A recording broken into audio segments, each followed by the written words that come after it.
Tá, vamos lá. Quando você faz o ls-l, ele lista, tá? De cima para baixo em ordem alfabética. Mas você percebe que aqui, no final, eu tenho o nome do arquivo ou o nome do diretório, tá? Da pastinha. Só que do lado esquerdo, tá? Eu tenho várias letrinhas aqui. Eu tenho o nome de usuário e várias outras informações, tá? É disso que eu quero falar. Quando eu vou falar de usuários agora, eu tenho que falar de permissões para a gente chegar nos usuários, tá? Como eu falei, cada arquivo no Linux tem as primícias, as permissões, tá? Leitura, escrita e execução, tá? Todo diretório e todo arquivo, é claro. Quando eu faço ls-l, tá? Ele mostra para mim as permissões que o arquivo tem, ok? Então vamos lá, olha aqui, ó. Aqui na primeira coluna é as permissões que o arquivo tem, tá? Aqui mostra a premissa de questão de quantidade, por exemplo. Aqui mostra root, que é o usuário dono desse arquivo ou diretório. Aqui mostra a primeira, segunda, terceira, quarta coluna, mostra o grupo daquele arquivo diretório. Aqui eu mostro o tamanho na próxima coluna. A próxima coluna mostra o mês, tá? 8 de abril, tá aqui, 8 de abril. E a hora que eu estou gravando isso aqui pra você. Eu estou gravando na sexta-feira à tarde aqui pra vocês. Vocês estão vendo agora no sábado. No sábado, ou no sábado mais cedo, não sei. Depois de terminar de gravar aqui, eu vou mandar pra vocês direto já, tá? 3h26 da tarde foi quando eu fiz a cópia desses arquivos agorinha, tá? Então, o que eu quero que vocês se atentem aí? A essa primeira coluna. O que ela se diz respeito às permissões. Vou aumentar um pouquinho aqui a tela do terminal e vou mostrar para vocês entenderem. Vamos lá. O primeiro tracinho é justamente para especificar se é arquivo ou se é diretório, tá? Vou criar um diretório aqui. Diretório. Ó, vou limpar a tela. ls-l, tá? Perceba que o diretório que eu criei aqui, ó, diretório. Opa. Aqui. O diretório que eu criei, ele tem um Dzinho na frente, tá vendo? Ó, Dzinho. Ou seja, especificando que ele é um diretório. Se você observar um Dzinho, é um diretório. Se você observar um tracinho, é um arquivo, tá? Às vezes tem um L também, que é um link, por exemplo, ou um S de especial, que é o link simbólico especial que o sistema também usa, tá? Então pode ser um Dzinho para diretório, um S para especial, um L para link simbólico e um tracinho para um arquivo. Isso qualquer sistema tem. No Linux, via terminal, você observa isso, tá? Posteriormente, eu tenho 3 grupos, tá? Deixa eu pegar aqui. Eu vou copiar aqui, eu vou fazer o seguinte. Eu vou copiar essa saída do terminal e vou colocar dentro do nano aqui, por exemplo. Aí vou poder estar falando separadamente, tá? Primeiro aqui eu tenho o Dzinho, tá? Vou separar aqui, ó.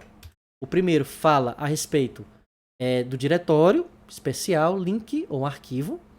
Aí eu tenho os outros 3 grupos, que são divididos pelas 3 letrinhas das permissões, ó. 3 letrinhas, tá? Vou separar aqui de novo. 3 letrinhas, 3 letrinhas, 3 letrinhas, 3 letrinhas, tá? Então ele tem 3 colunas especificando as permissões, tá? Lembrando o slide lá, deixa eu voltar para o slide, olha aqui, ó. R de leitura, W de escrita e X de execução. E a gente tem aqui o R, o W, o X.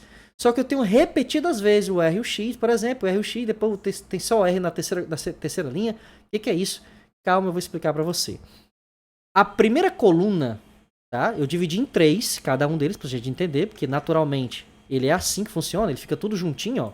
Ele fica tudo juntinho, tá? Aí eu dividi em 3, ó. Isso aqui se diz respeito às permissões do dono daquele arquivo ou diretório, ok?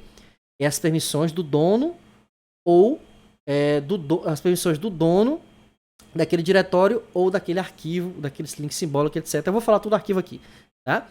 Então se diz respeito ao dono. A segunda coluna se diz respeito ao grupo do dono. Eu tenho um grupo usuários e dentro desse usuário eu tenho um usuário João e Paulo. Então naquele grupo, essas são as permissões para o usuário daquele grupo. O dono, vamos supor que o João seja o dono. Embora ele pertença no mesmo grupo, mas o João que é o dono. Então o Paulo, ele só vai poder ler, ó, porque só tem só leitura, tá? E execução aqui, ok? E o último é o resto, ou seja, a renca, o resto da galera. Se não é usuário, se não é o grupo, O resto vai fazer o quê? Você pode fazer o quê com esse arquivo? Tá? Vou repetir. A primeira coluna se diz respeito ao dono do arquivo. A segunda se diz respeito ao grupo do qual ele pertence. Se ele estiver sozinho, só vai pertencer a ele mesmo. E a terceira coluna se diz respeito aos demais, ao resto, todo o resto do sistema. Tá? Aí eu tenho o usuário e o grupo aqui para especificar que o root é dono desse cara. Tá? Então vamos ler a primeira. Se a primeira coluna se diz respeito ao dono, o que o dono pode fazer? Ele pode ler o Rzinho, ele pode escrever e pode executar. Então ele tem permissão total sobre o diretório. Tá? Como assim, também o arquivo teste também, que é o binário. Ele pode ler, escrever e executar. Tá? Qual a diferença de executar e escrever? Executar, você faz uma chamada no sistema. Tá? É mais para arquivos binários, por exemplo. Você faz uma chamada de sistema. Percebem que eu tenho teste.c. Teste.c é um algoritmo. E ele não tem permissão de executar, porque ele é um algoritmo. Embora eu possa dar essa permissão para ele, mas ele não vai ser executado. Tá? Esse teste aqui já é um binário, já é um executável desse algoritmo. Então ele já tem a opção X, que é para executar. Tá? Então o dono, na primeira coluna, pode ler, escrever e executar. O grupo do dono, ou seja, o grupo do root, que é root também, para ele mesmo, só pode ler e executar. Não pode escrever nada. Não pode alterar esse arquivo. Obviamente, o root é dono dele mesmo, do grupo dele mesmo. Então ele vai poder escrever da mesma forma. Mas aqui, se tivesse outro usuário dentro do grupo de root, ele não poderia fazer. E finalmente os outros. Tá? Os outros usuários só podem ler e executar. Tá? Então essa é a primícia de organização de diretórios e arquivos no Linux. Tá?